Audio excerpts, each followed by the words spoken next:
Good evening student. एक topic है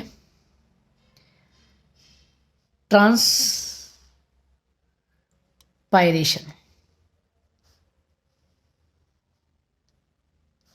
वातपोत्सर्जन। सबसे पहले इसकी हम परिभाषा की बात करेंगे कि ट्रांसपायरेशन किसे कहते हैं। पौधे के जीवित वायवीय भागों से जल का वाष्प के रूप में उत्सर्जन वातपोत्सर्जन कहलाता है।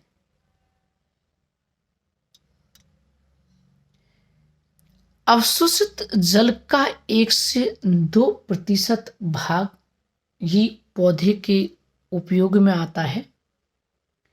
शेष जल वायुमंडल में उत्सर्जित हो जाता है।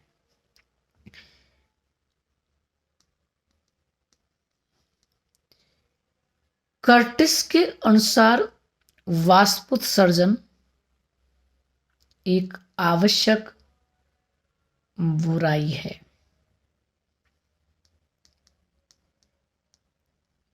स्टीवर्ड के अनुसार वाष्पोत्सर्जन एक आवश्यक बुराई है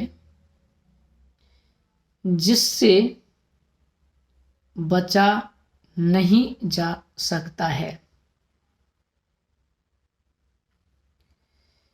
सबसे कम ट्रांसपायरेशन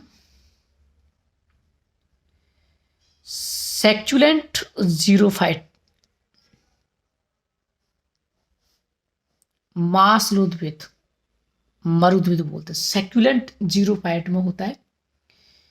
इनमें पत्तियां या तो एब्सेंट होती हैं और यदि उपस्थित हैं तो लीफ आर फ्लैसी, जिनमें धसे हुए रंध्र पाए जाते हैं, सनकन स्टोमेटा पाए जाते हैं। पूर्ण रूप से जल में डूबे हुए पादप में सबमर्ग्ड बोलते हैं शायद इसको, हाइड्रोफाइट में ट्रांसपायरेशन नहीं होता है। मीजोफाइट में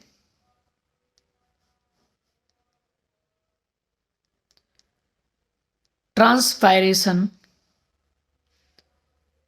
अधिक होता है।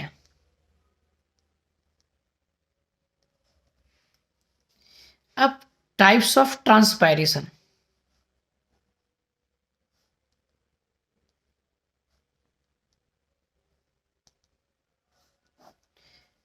नंबर 1 स्टोमेटल,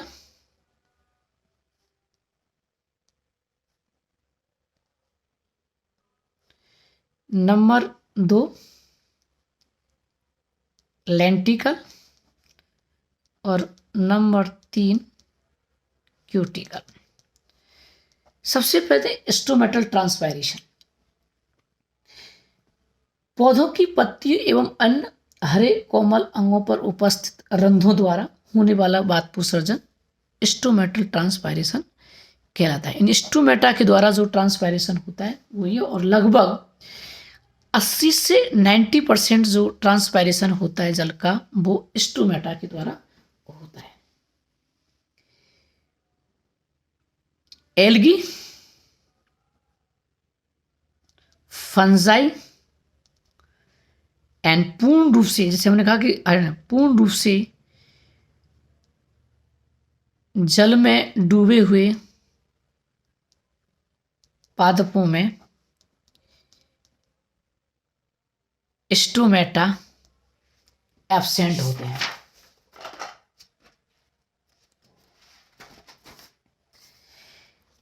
नंबर दूसरा हम लेंटिकल्स की बात करते हैं। काष्ठीय वृक्षों के तने की छाल तथा पादपों के फलों पर छोटे छोटे छिद्र पाए जाते हैं, जिन्हें हम क्या बोलते हैं, वातरंध कहते हैं। वातरंधों के द्वारा लगभग 1% जल का ट्रांसपायरेशन होता है। क्यूटिकल, यह वातपुसर्जन हर्व, तने एवं पत्तियों पर पाई जाने वाली उपत्वचा द्वारा होता है, क्योंकि क्यूटिकल पतली भित्तियुक्त होती है और इसके द्वारा लगभग 9 से 10% जल का ट्रांसपायरेशन होता है।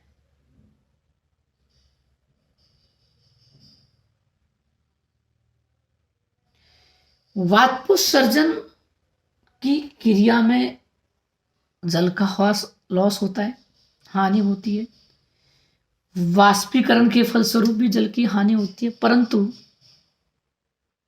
यह क्रिया वाष्पीकरण से भिन्न होती है। यदि हम ट्रांसपायरेशन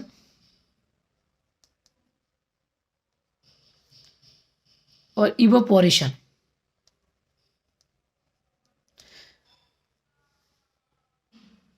वाष्पीकरण के बीच में अंतर देखें तो नंबर 1, ट्रांसपायरेशन एक जैविक क्रिया है जो केवल पादपों में होती है, और इवोपोरेशन एक भौतिक क्रिया होती है जो किसी भी मुक्त सतह से हो सकती है। ठीक है। पॉइंट नंबर 2, वाष्प का निर्माण पादप के आंतरिक ऊतकों में होता है, या वाष्प का निर्माण जल की मुक्त सतह पर होता है। तीसरा पॉइंट, यह एक नियंत्रित क्रिया है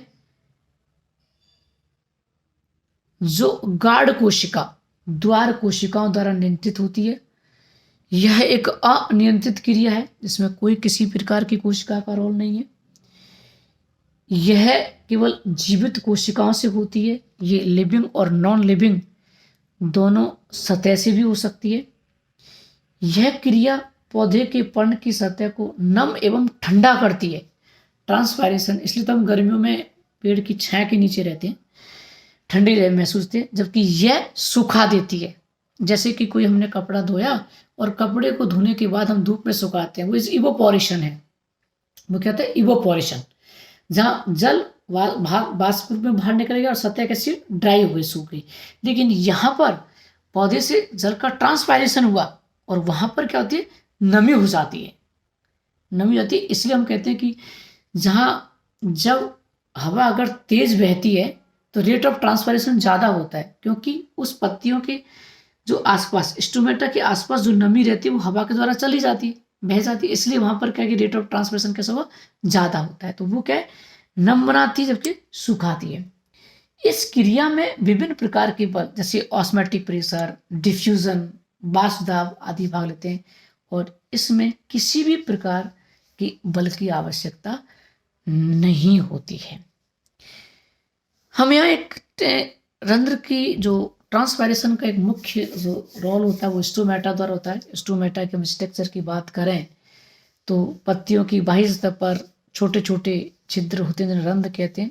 रंध्र में 2 विशिष्ट प्रकार की एपिडर्मल कोशिकाओं से घिरा रहता है, जिन्हें हम गाढ़ कोशिका कहते हैं। द्विबीजपत्री पादप की कोशिका में ये किडनी शेप होती है, जबकि एकबीजपत्री पादप की कोशिका में डंबल शेप होती है। द्वार कोशिका में क्लोरोप्लास्ट जीव द्रव्य केंद्रक पाए जाते हैं। द्वार कोशिका की बाह्य भित्ति पतली व अंदर की भित्ति मोटी होती है।